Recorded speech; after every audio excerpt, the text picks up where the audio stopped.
Olá, pessoal. Eu sou Carol Ministério, faço parte do programa educativo da Casa Fit de Cultura, e hoje é o nosso terceiro e último bloco do curso Interpretando Obras de Arte, né?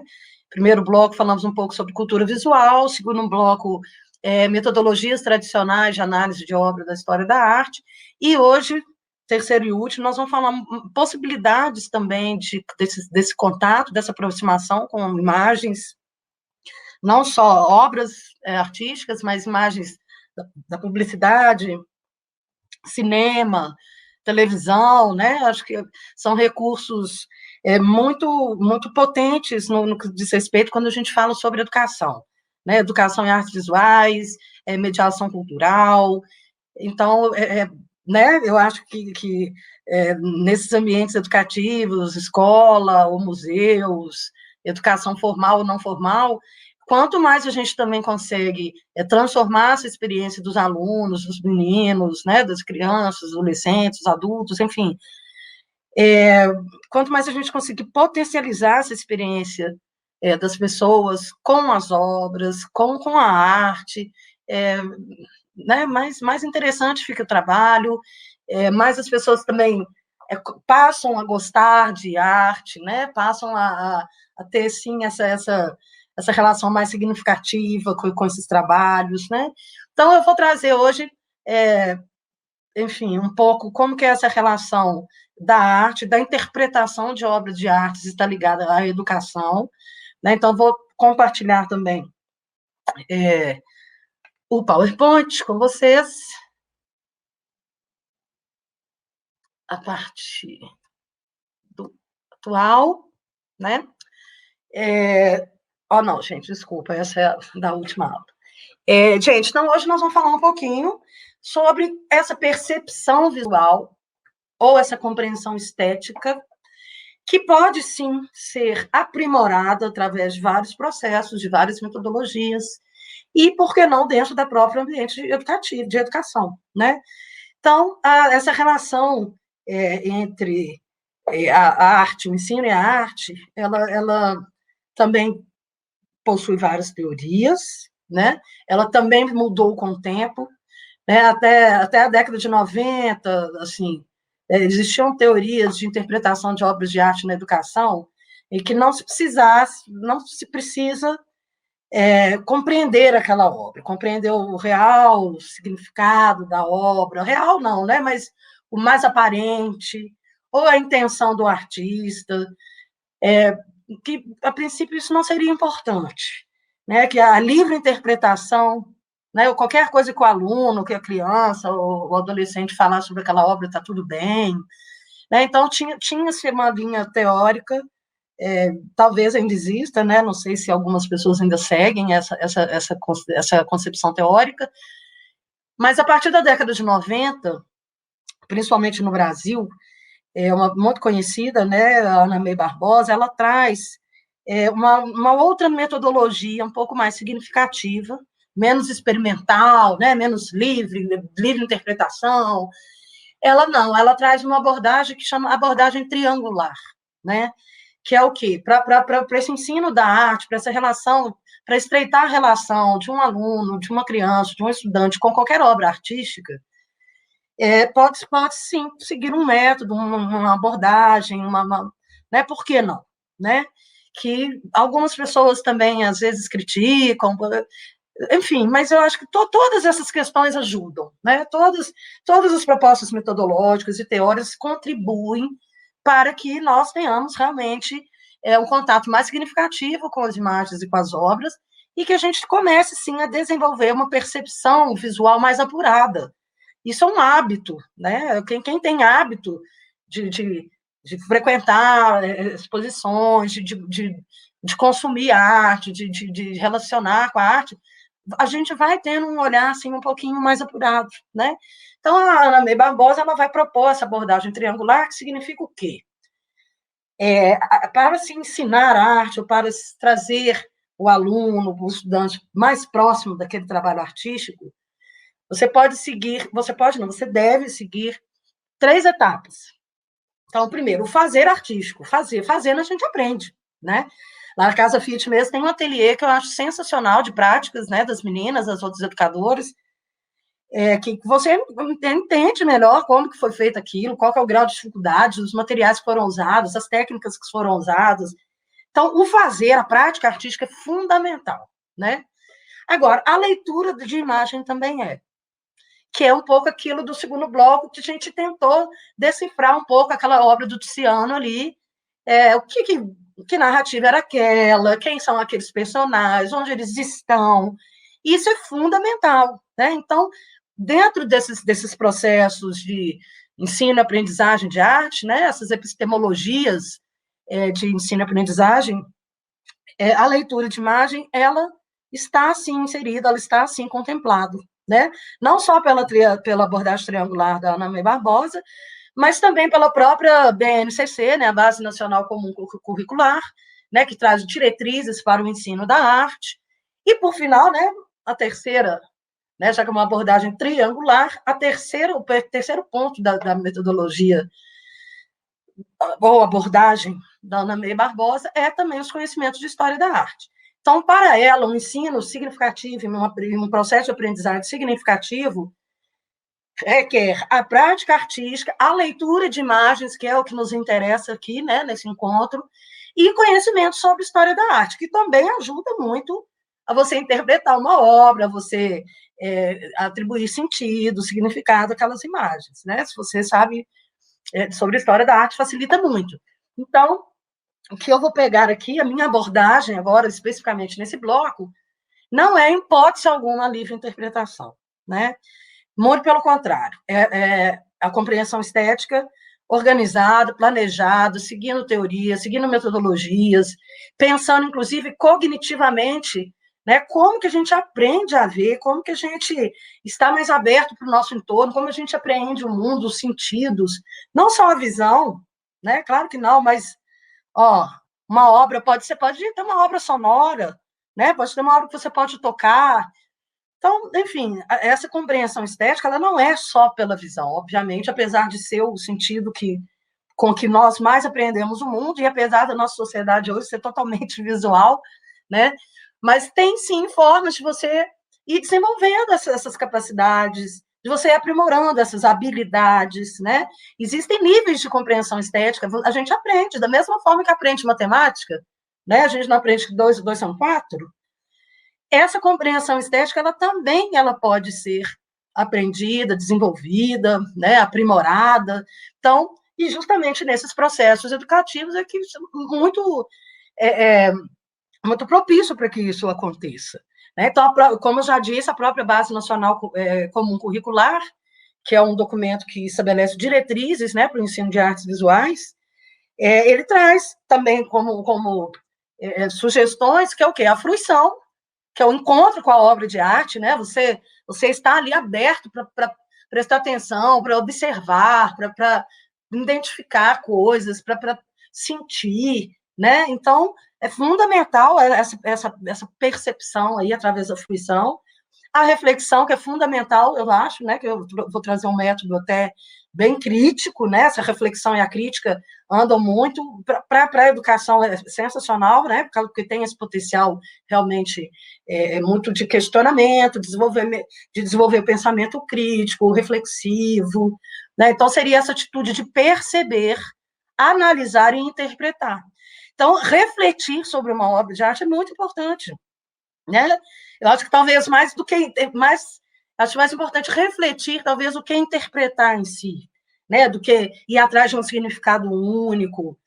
Não, né? Às vezes tem obras que não têm um significado único, depende de cada um, né? Depende de como cada um vê, da bagagem cultural que cada um traz, quando está se relacionando com aquela obra. Então, tem várias questões, né? A crítica, que seriam essas novas percepções sobre o mundo, a sociedade, a própria arte, né? Que você vai, com aquela experiência ali, com aquela obra, você vai pensando, talvez, coisas que você nunca pensou antes, vai percebendo coisas que você nunca percebeu, né? A criação, que é a questão do fazer artístico, que é fundamental para a gente entender um pouco o processo criativo, né, o processo mesmo técnico, como, por exemplo, uma cor significa uma coisa, a outra outra coisa, né? Não, eu quero usar um material que eu quero que passe uma noção de coisa fria, de coisa violenta, de repente eu escolhesse metal, ou não, eu quero escolher um material que vai ser mais maleável, mais macio, para dar uma sensação de leveza. Então, o fazer artístico é muito importante. A expressão, claro, que aí é a materialização, né, dos aspectos subjetivos, das suas ideias, das suas propostas, né, das suas expressões, dos seus sentimentos, e a estesia, que seria essas experiências ligadas aos sentidos. Então, mais uma vez, né, a gente, aflorar nossos sentidos, porque às vezes a gente olhou, mas não viu, né? Olhar é a ação de você pôr o seu olho sobre uma coisa, mas não significa que você vai ver, né? Então, vamos deixar nossos sentidos bem aflorados aí. E na mediação cultural, que geralmente são esses processos que acontecem, mas não dentro da escola, não dentro da educação formal, na educação não formal, geralmente em museus, centros culturais, galerias de arte, parques, né? Contribui demais para que todas essas questões, todos esses itens realmente se relacionem, realmente sejam praticados. Então, é muito importante a mediação cultural. Tem gente que não gosta, né? Tem gente que gosta de chegar num lugar, ver a obra do jeito que quer, sem sugestão, como se o educador fosse induzir, enfim. Claro, pode, fique à vontade, subjetivo, você pode. Mas muita gente quer, né? Muita gente quer informações sobre a obra, muita gente quer informações sobre o artista, né? Então, para quem quer, a mediação cultural enfim, muito, muito potente, né? Então, o que eu vou trazer hoje? Gente, a gente vai fazer uma análise um pouco mais educativa e menos de elementos, como a gente fez no segundo bloco, com o método iconológico do Panofsky, né? Não vou fazer uma análise iconográfica, iconológica, aqui, não, né? Vou trazer um outro método de uma super professora, também vou falar dela na bibliografia, que ela desenvolveu também uma abordagem, não é um método, bem um método, né? Mas é uma forma de você se aproximar da obra o máximo possível, extrair dela o máximo possível de significados que você possa ter ali, né? Enfim, reflexões em relação à obra. Então, nós vamos, primeiro, ficha técnica, né? Vitor Meirelles, né? Um artista muito, muito famoso da história da arte brasileira, né? Ele de Florianópolis, na época que Florianópolis ainda era até de desterro, né? Nem chamava Florianópolis ainda. Ele foi muito jovem para o Rio de Janeiro, estudou na Academia Imperial de Belas Artes, se destacou logo, ganhou aqueles prêmios de viagem, né? Que os artistas iam estudar na Europa, se aprimorar na Europa, então ele ficou muitos anos, né, entre a França e a Itália lá. Quando ele voltou, ele foi, inclusive, professor da Academia Imperial de Belas Artes, inclusive ele fez a primeira missa no Brasil, que é uma obra famosíssima, né, gente? Todos os livros didáticos, acho que todo mundo já viu em algum momento essa obra, né? Ele, inclusive, fez essa obra em Paris. Então, expôs, ela é de 60, né? Ele expôs no Salão de Paris em 61, depois ele expõe no Salão de Belas Artes aqui no Brasil em 62. É um óleo sobre tela, é uma pintura, mais uma vez, né? E as dimensões, gente, olha só, 2 metros, 2,68 por 3,56, é uma obra gigantesca. E não é à toa, nós vamos ver pintura histórica, dimensões, grandes dimensões. É proposital também, né? Inclusive para impor a ideia, aquela narrativa, aquela ideia de poder também, né? Aquela coisa suntuosa, inclusive tem as molduras maravilhosas, lindíssimas, douradas, e fica lá no acervo do Museu Nacional de Belas Artes no Rio de Janeiro. Tá? Eu não conheço ela ao vivo, mas infelizmente ainda, mas quem puder e quiser, eu acho que deve ser interessantíssimo ter a experiência com a obra ao vivo, né? Então, nós vamos falar sobre essa obra, mas a partir desses âmbitos, né, da Terezinha, da professora que eu falei para vocês, né, a Terezinha Sueli Franz, em que ela também vai propor camadas de significados que a gente pode apontar nas obras, principalmente figurativas, né, que realmente é mais fácil. Então, ela vai desenvolver, no livro que eu vou falar na bibliografia, 4 âmbitos de compreensão crítica da arte. Ou seja, não é aquela interpretação livre, o que eu achar é isso mesmo, não, né? Já estamos, assim, sistematizando mesmo intenções do artista, narrativas, quem encomendou, que história é essa, que obra é essa, né? Então, o que ela propõe para a gente ir desvelando aí essas camadas de significado, esse potencial que uma obra de arte, por exemplo, de um trabalho artístico pode nos trazer? Então, ela vai denominar o estético artístico, que é o que você pode identificar nessa obra. Ou você, enquanto professor ou mediador cultural, como que você pode propor ações em que as pessoas vão perceber esses âmbitos, vão perceber essas informações. Você pode fazer algumas perguntas ativadoras, que, por exemplo, as pessoas vão, é mesmo, é uma missa, pois é, tem uns indígenas em volta. Então, você pode fazer proposições, né, para que as pessoas também cheguem naquelas percepções. Então, o estético artístico seria o quê? Tudo que está relacionado à arte dentro daquela obra, por exemplo. Então, aqui. O estético artístico seria um óleo sobre tela, né? Que eu já identifiquei lá na ficha técnica, para começar, né? Grandes dimensões, então é um quadro grande, poxa. O Vitor Meirelles, ele foi um artista, se formou na Academia Imperial de Belas Artes, então é um artista com formação, né, acadêmica. Poxa, então ele deve seguir alguma regra, né? Algum cânone. Se ele é um artista acadêmico, provavelmente ele, poxa, aí do fim do século XIX, será que ele tem influências românticas, do romantismo? Então, enfim, tudo. Estilo. Quer ver? Vamos voltar aqui. Opa, desculpa. Aspectos artísticos do contexto da produção, né? Ou seja, acadêmico, ele produziu em Paris, né? Seguindo assim regras super rígidas de composição, de habilidades artísticas, né? Movimentos, ele é influenciado um pouco aí pela questão do romantismo, né? Quais são as escolas e os estilos, os cânones e concepções de arte da época, né? Isso tudo vai ajudando você a sacar, né? A se aproximar, né, dessa obra de uma forma melhor, a conhecer melhor sobre ela, né? Então, as simbologias que podem ter e as iconografias, por exemplo. De cara, nós que somos da tradição oriental, ocidental, né, da cultura, somos ocidentalizados, né, enfim, católicos, cristãos, né, nós olhamos essa cruz bem central, a gente identifica logo o que é, né? Mas, por exemplo, para a gente ver a importância do contexto e de que grupo que produziu aquela obra, para a gente também tentar chegar na questão do significado. Muito dificilmente, né, uma pessoa, sei lá, uma moça, uma pessoa de um grupo étnico, sei lá da Oceania, lá da Austrália, que não é cristão, que não sabe nem quem é Jesus Cristo, se for olhar essa obra, não, obviamente, não vai ter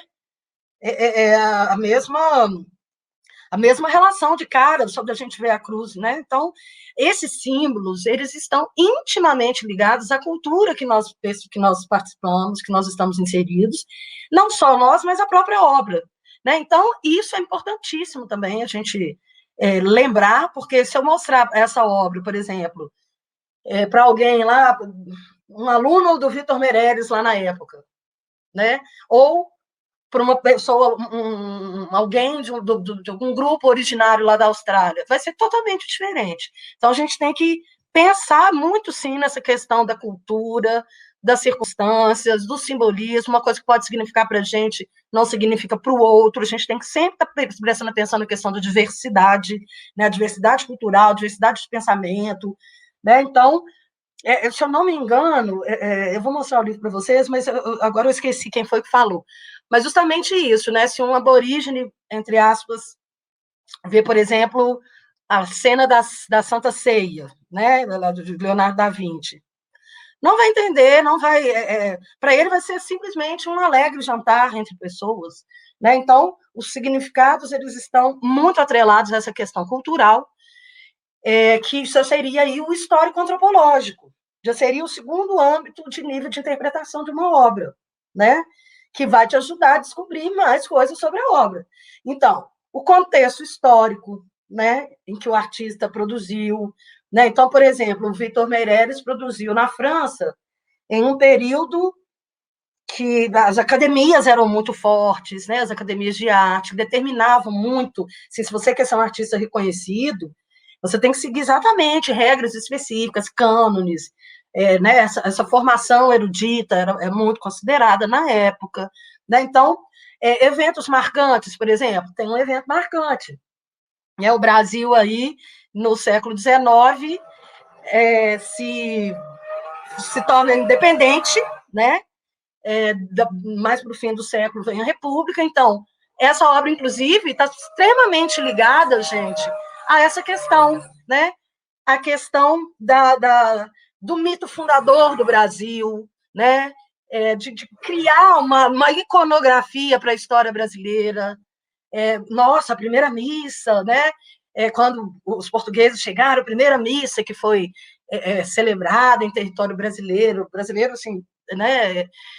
Então, está extremamente ligada, por isso que ela é um pouco romantizada, nós vamos ver um pouco isso, que aí já entraria no crítico social, né? Então, bom, no histórico antropológico segue com as ideologias e regimes políticos da época, no caso, segundo o reinado, né, Dom Pedro II querendo criar imagens comuns da nação brasileira, né, da fundação da nação,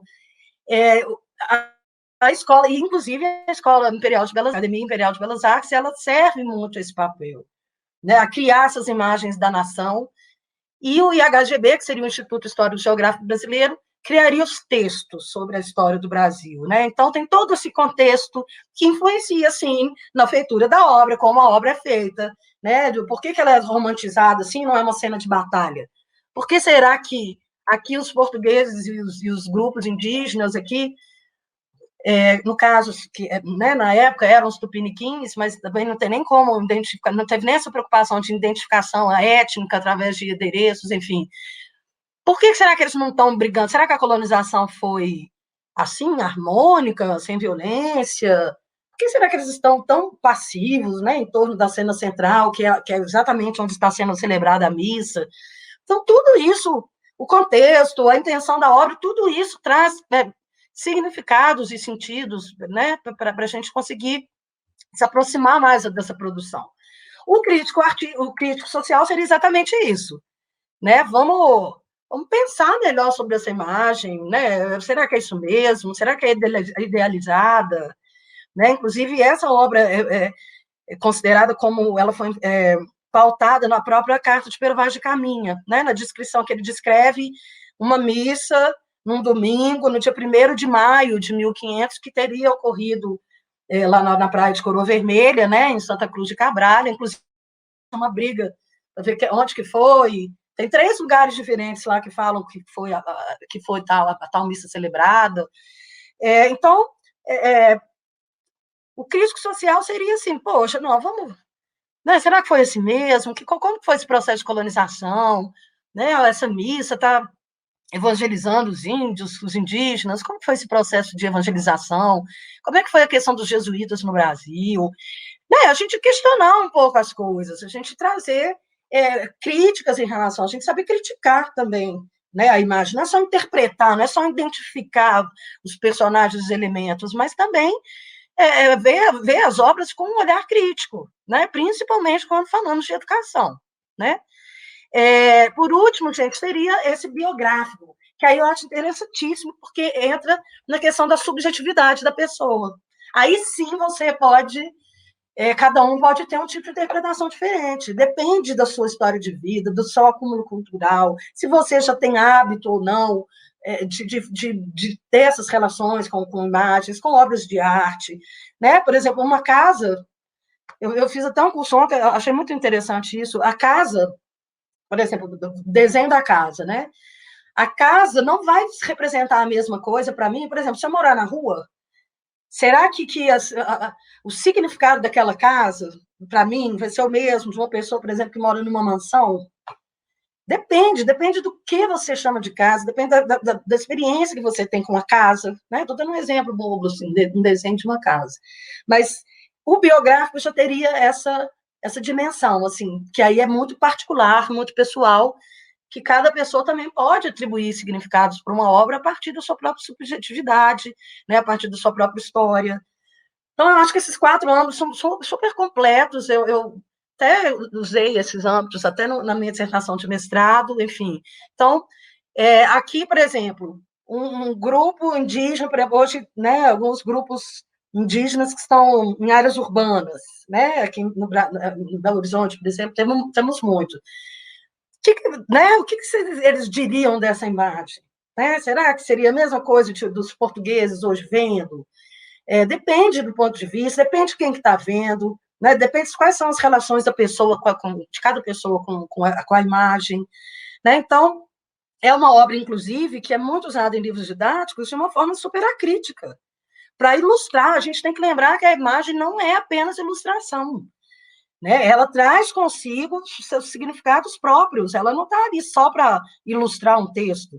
Né? Inclusive, eu, como historiadora, acho que a gente tem que ter muito cuidado ao usar imagens, né? Porque ela não é para ser só ilustrativa, ela é para ser analisada e interpretada. Né? Então, pessoal, para finalizar, eu trouxe aqui só algumas dicas, né? E juntando todas as minhas leituras, todas as minhas pesquisas, toda a minha experiência como professora e como mediadora cultural, para quem ainda quer desenvolver melhor esse olhar, potencializar a sua compreensão estética, não é só ficar identificando signos, né, como método iconológico do Panofsky, mas ajuda também. Então, trouxe só essa listinha, assim, de sugestões, né, para que essa interpretação de obras de arte seja aprimorada, seja mais significativa e seja mais potencializada. Né? Então, observar, fundamental, né, lógico, sentir, identificar uma obra, né, identificar os elementos, começar a identificar os elementos ali, quem são essas pessoas, quem são esses personagens, onde eles estão, descrever ajuda, examinar, né? Aí você começa a descobrir coisas, aí é bom demais, né? Aí sua interpretação já está contextualizar, que é importantíssimo, comparar, às vezes estudos comparativos é interessante. Por exemplo, essa primeira missa no Brasil do Vitor Meirelles, ela foi baseada numa outra primeira missa de um artista francês, o Vernet, em que ele faz uma missa também no norte da África. Então, assim, quando você compara as duas, você fala, olha, tem muita coisa dela, como que se fez, o outro fez. Então, análise comparativa é muito interessante para a gente se aprofundar também na obra, analisar, claro, aí já num nível mais, né, de análise crítica mesmo, produzir, que é a questão do fazer artístico, ajuda muito a gente começar a compreender melhor essas obras, e ensinar, né, gente? Ensinar, eu acho que quanto mais a gente ensina, mais a gente aprende, né? Obviamente, o segundo ponto, reconhecer os elementos visuais, que a gente já tinha falado lá em cima, né? Linha, plano, forma, cor, textura, né? As formas, isso tudo tem seus significados intrínsecos, né? As pessoas que estudam arte estudam teoria da forma, né? Estudos da cor, isso é uma disciplina, né? Então, tem as cores primárias, secundárias, complementares, textura, proporção, contraste, a questão da luz e sombra. Por exemplo, nessa obra aqui, a gente pode perceber que a luz está incidindo aonde? No núcleo central da obra, que é onde está a cruz, onde está o Frei Henrique Coimbra, que é quem celebra a missa segundo a Carta de Pero Vaz de Caminha, né? Ou seja, onde estão os colonizadores, onde está o poder. Os grupos, os indígenas, estão geralmente na sombra, não estão muito iluminados, né? Eles não estão em destaque. E isso já nos diz muitas coisas. Então, esses elementos a gente tem que sim saber um pouco mais sobre esses elementos, e não só contextualizar ou tentar identificar ou decodificar, né? Agora, também entra, sim, essa questão, identificar o significado de símbolos, códigos, signos, ícones, alegorias, iconografias e atributos. Se você também tem conhecimento sobre, principalmente para obras mais feitas, né, mais para trás, aí, Renascimento, Barroco, ajuda muito a identificar coisas, tá? Conhecer as técnicas e os materiais, né, técnicas e materiais artísticas, porque os artistas, eles chegam em soluções criativas conforme as escolhas, né, conforme as escolhas dos materiais, conforme as escolhas técnicas, né, são escolhas que chegam a soluções específicas. Isso é interessante a gente conhecer essas técnicas. Se é gravura, por exemplo, estilogravura. Como será que faz uma estilogravura? Né? Eu acho muito importante também. Investigar as circunstâncias de produção e de recepção da imagem, como que ela foi produzida, por quem, como ela foi recebida pelo público, pela crítica, né? Ela foi ovacionada pelo público ou não, ela foi rasgada porque acharam que ela era moderna demais. É muito interessante a gente saber como que, em que circunstâncias ela foi produzida e como ela foi recebida pelo público, pela crítica. Ler fontes textuais, gente, isso aí realmente amplia muito a nossa capacidade de interpretar uma obra de arte. Ler, né? Estudar sobre história da arte, sobre semiótica, sobre design, sobre comunicação, sobre cinema, sobre as outras linguagens visuais, que cada uma tem as suas especificidades, o cinema, a fotografia, as artes visuais, né? Enfim, então, estudar mesmo, né? Ler. E, por fim, está sempre aí imerso, né, gente, no mundo, no universo das imagens, está sempre se relacionando com as obras de arte, prestando atenção, né, deixar de ter aquele olhar acrítico, sem observar, mas não, ser um observador, ser um detalhista, prestar atenção em detalhes, né, isso que a gente chama de exercício do olhar, é assim que a gente vai aprimorando essa capacidade de interpretação. O nosso olhar, ele vai se realmente, vai ampliando, né, a capacidade de ter essa relação mais aproximada com uma obra, tá? Gente, vamos finalizar aqui. Eu só vou passar a bibliografia para vocês rapidíssimo. A Ana May Barbosa, né, que eu falei para vocês que, na partir da década de 90, ela traz essa proposta da abordagem triangular, né, nesse livro, a Imagem no Ensino de Arte. O do Peter Burke, que é um historiador da cultura, né, ele fala justamente sobre a questão do uso das imagens. Então, o perigo, né, de se usar as imagens só de forma ilustrativa, sem interpretar, sem prestar atenção nas questões estéticas, né? Então, é um livro ótimo, gente, para quem é historiador, quem é da história, é muito legal. Ele discute também, assim, a problemática de se usar uma imagem como evidência histórica, porque há uma tendência de achar que o que está naquela imagem é a realidade. E a gente tem que lembrar de que tem várias circunstâncias que aquela obra foi produzida, com várias intenções diferentes, que não necessariamente a gente tem que desconfiar dessa questão do uso das imagens como cópia fiel da realidade, apesar de, sim, de poder ser uma fonte, né, de pesquisa. Então, o dicionário de símbolos, para quem quer realmente saber mais sobre mitos, mitologia, símbolos, figuras, cores, números, isso contribui principalmente para períodos mais antigos. Tem manuais, gente, também tem manuais simples, didáticos, de como interpretar obra de arte. Por exemplo, esse do Robert Cumming, né, para entender a arte. Ele pega várias obras clássicas da cultura europeia e vai destrinchar, né, todos os elementos. O Adondes, a sintaxe da linguagem visual, é sensacional para quem é do design, para quem é da arquitetura, não só especificamente para a arte, né, na verdade, para quem é da comunicação, para todo mundo que trabalha com imagem, traz muito, assim, essas questões das narrativas, dos elementos, como que essas imagens são feitas, e para qual propósito, como que você passa uma mensagem de uma forma mais, enfim, mais inteligível possível, né? A Terezinha Sueli Franz, que é do Educação para uma Compreensão Crítica da Arte, que é desses últimos âmbitos que nós falamos hoje. História das Imagens também é sensacional esse livro, tá? Está dentro de um livro também do Peter Burke, organizado por ele, que chama Escrita da História. O do Walter Neves, né? E os dois autores também, A Origem do Significado. Esse livro vai falar justamente lá do primeiro bloco, como que nós começamos a desenvolver e produzir, criar imagens, quando, com que sentidos, né? As primeiras imagens lá pré-históricas. Esse livro é sensacional. Feigl Strover, né, gente, já para universos da arte, mais ligado a essa questão da educação. Os dois do Panofsky, né, para quem se interessar mais em adentrar no método, né, tem tanto estudos de iconologia quanto o significado em artes visuais.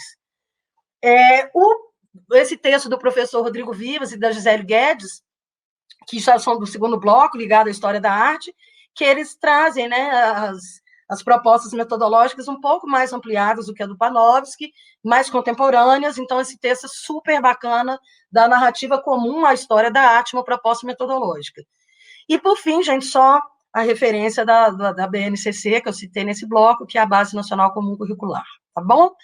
Gente, então, eu queria agradecer demais o interesse de vocês pelo curso, é muito corrido, né? Infelizmente, os 3 blocos muito corridos. Esse assunto desse curso daria para ser um curso enorme, de 6 meses, por exemplo, mas deu para pincelar um pouquinho, né? Eu acho que eu convido, né, a todos a realmente imergir no universo da arte, imergir no universo das imagens. Imaginemos, né, gente? Porque o fato de nós imaginarmos as coisas, as nossas ideias, né, depois a gente e também materializar essas ideias, né, praticar essas ideias. Então, eu queria isso, convidar vocês a sempre estarem em contato aí com a arte, com as imagens, e para que esse olhar realmente ele esteja exercitado, né? A gente precisa estar sempre exercitando o nosso olhar, sempre estudando, né? Porque não existe realmente fórmula mágica para se interpretar uma imagem, mas existem formas que podem aproximar a gente desses significados, né? Deixem seus comentários, perguntas, então, embaixo dos blocos, que, dentro do possível, eu vou tentar responder, ou conversar, ou interagir com vocês, tá bom? Foi um prazer, pessoal. Tchau, tchau, até o próximo.